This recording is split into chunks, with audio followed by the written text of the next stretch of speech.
Hello, आज की class में आपका स्वागत है। आज हम स्टडी करेंगे प्रिवेंशन और कंट्रोल कम्युनिकेबल डिजीज का कैसे करें इसके बारे में। ये लेक्चर आप हिंदी में देख रहे हैं। यदि आप इंग्लिश में स्टडी करना चाहते हैं तो आप आई बटन पे क्लिक कर सकते हैं, वहां से आपको इंग्लिश लेक्चर का लिंक मिल जाएगा, या आप डायरेक्ट चैनल को विजिट करके भी इस वीडियो को इंग्लिश में देख सकते हैं। सबसे पहले हम जानते हैं कि प्रिवेंशन और कंट्रोल जो वर्ड है उनका मतलब क्या है। प्रिवेंशन या रोकथाम हम उस समय यूज करते हैं जब ऐसे मेजर्स हम लेते हैं जो बीमारी की घटना को होने से रोकने के लिए किए जाते हैं कि बीमारी हो ही ना। और कंट्रोल या नियंत्रण हम तब यूज करते हैं जब हम उस समय उपाय लेते हैं जब किसी कम्युनिटी में किसी को ये रोग हो गया है और स्वस्थ लोगों तक दूसरे लोगों तक वो बीमारी ना पहुंचे। ऐसे एक्टिविटीज करने के लिए हम उसको रोक कंट्रोल करने के लिए कम्युनिटी में स्प्रेड को जो उपाय करते हैं उसे हम कंट्रोल मेजर्स कहते हैं। तो ये वैसे तो इंटर रिलेटेड है, एक दूसरे को प्रिवेंट कर पाएंगे तो ही हम डिजीज को कंट्रोल कर पाएंगे। तो अब हम आ जाते हैं कि संचारी रोगों या कम्युनिकेबल डिजीज की रोकथाम और नियंत्रण के लिए कौन कौन से उपाय कर सकते हैं। जो भी उपाय है वो चेन ऑफ इन्फेक्शन को रोकने में मदद करेंगे। इसमें मुख्य रूप से 3 स्तरों पर एक्टिविटीज या गतिविधियां की जाती है। एक है सोर्स या रिजर्वायर के स्तर पर, एक है मोड ऑफ ट्रांसमिशन के स्तर पर, और एक होता है ससेप्टिबल होस्ट के स्तर पर। सबसे पहले हम देखते हैं कि सोर्स के स्तर पर क्या उपाय किए जा सकते हैं। सोर्स के स्तर पर रोकथाम और नियंत्रण के उपाय हम वह करेंगे जो रिजर्वायर या जलाशय का मतलब या रिजर्वायर है या सोर्स है उसके प्रकार पर निर्भर करता है। प्रिवेंशन और कंट्रोल उपायों की जो गतिविधियां हैं इस लेवल पर वो है मुख्य रूप से डायग्नोसिस और ट्रीटमेंट।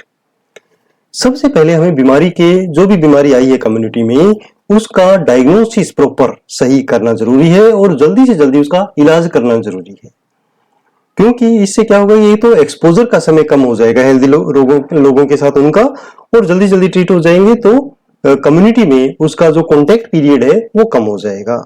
इसलिए जल्दी से जल्दी हमें ऐसे रोगियों को पहले उनका डायग्नोसिस करें प्रॉपर और उसको इलाज के लिए भेजें।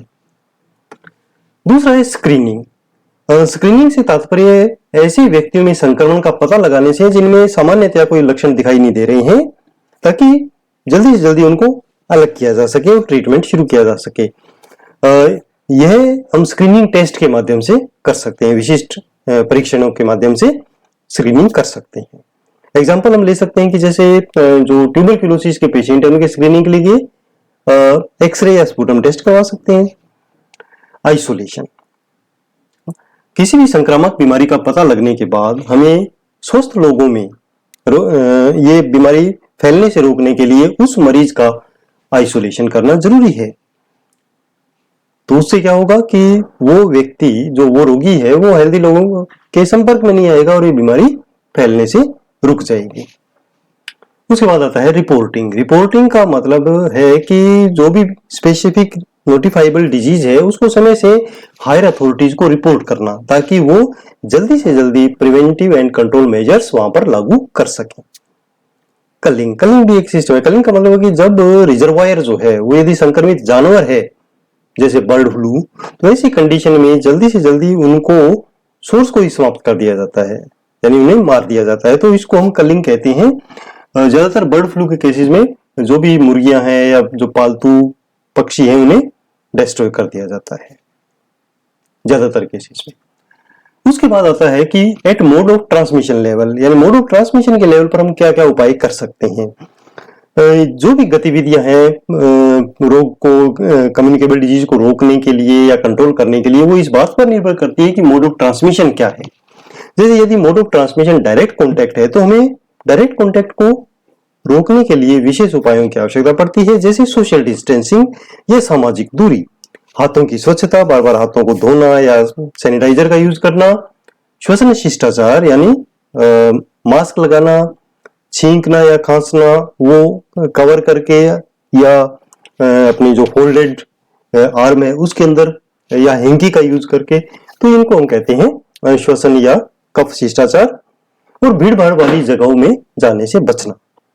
इसी प्रकार यदि इनडायरेक्ट कॉन्टैक्ट है तो हमें सबसे पहले व्हीकल को आइडेंटिफाई करना होता है और उससे निपटने की आवश्यकता होती है। उदाहरण के लिए जल शुद्धिकरण करना, वाटरबोर्न इन्फेक्शन को कंट्रोल करेगा। इसी प्रकार फूड एंड मिल्क हाइजीन, पर्यावरणीय स्वच्छता और वेक्टर कंट्रोल, इससे हम इनडायरेक्ट कॉन्टेक्ट वाले रोगों को रोक सकते हैं। इसके अलावा जो स्वास्थ्य देखभाल प्रदाता है यानी जो हेल्थ वर्कर हैं, स्टाफ हैं, उन तक रोग ना पहुंचे, इसके लिए जब मरीजों का इलाज किया जाता है तो उस समय भी विशेष सावधानी बरतने की आवश्यकता होती है, जैसे पीपी किट पहनकर जो है रोगों को इलाज करना, जब बहुत ज्यादा कम्युनिकेबिलिटी वाले जो रोग होते हैं उन केसेस में। अब आता है at susceptible level, susceptible host level.